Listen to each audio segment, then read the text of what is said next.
Vote দিলে জান্নাত পাওয়া যায়, বুঝেন নাই? আর মসজিদ বানাইলে জান্নাত হইবে না, মসজিদ বানাইলে জান্নাত পাইবে না। মান বানা লিল্লাহি মসজিদান বানাল্লাহু লাহু বাইতান ফিল জান্নাহ। নবীজি বলছেন, আল্লাহর ঘর মসজিদে দুনিয়া তৈরি করবে সে ব্যক্তি, তার জন্য আল্লাহ জান্নাতে বালাখানা তৈরি করবে। আর মানুষ আবেগে তাকে কইতেই পারে যে আপনি এতটি মসজিদ বানাইছেন, হ্যাঁ আল্লাহ আপনার জান্নাত দিন, কি কইতে পারে না? আপনি এত মানুষের হেদায়েত করছেন, এত মানুষকে আপনার ওসিলা এত মানুষ দাড়ি রাখছে, টুপি রাখছে, নামাজ পড়ছে, আমরা তো জান্নাতি। আবেগে মানুষ বলতে পারে না, দূর মানুষ হইতে পারে।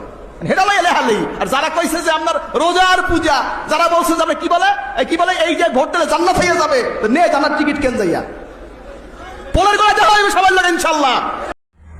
হুজুরের কথাগুলো তো শুনলেন। বর্তমানে দেশের এই থমথম অবস্থায়, যেখানে সত্যের কোনো মূল্য নাই, সত্য কথার কোনো দাম নাই, সেখানে আজকে আমাদের এই সারসিনার ইশাক সাহেবের যে ছেলে, বর্তমান যিনি দায়িত্বে আছেন, এত সুন্দর করে উনি বয়ান দিছেন। আসেন, যদি কোনো হুজুর থাকেন ওনার বয়ানে আপনারা খন্ডিয়ে যান। 560টি মসজিদ বানিয়ে যে নারী জান্নাতি হইতে পারবে না, আপনি একটা ভোট দিয়ে কীভাবে জান্নাতি হইবেন?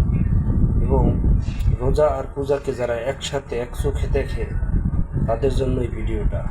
আপনাদের মতামত এই হুজুরের জন্য দোয়া কামনা করি, আল্লাহ যেন ওনাকে সুন্দর ও সুস্থ জীবন দান করে এবং নেক হায়াত দান করে।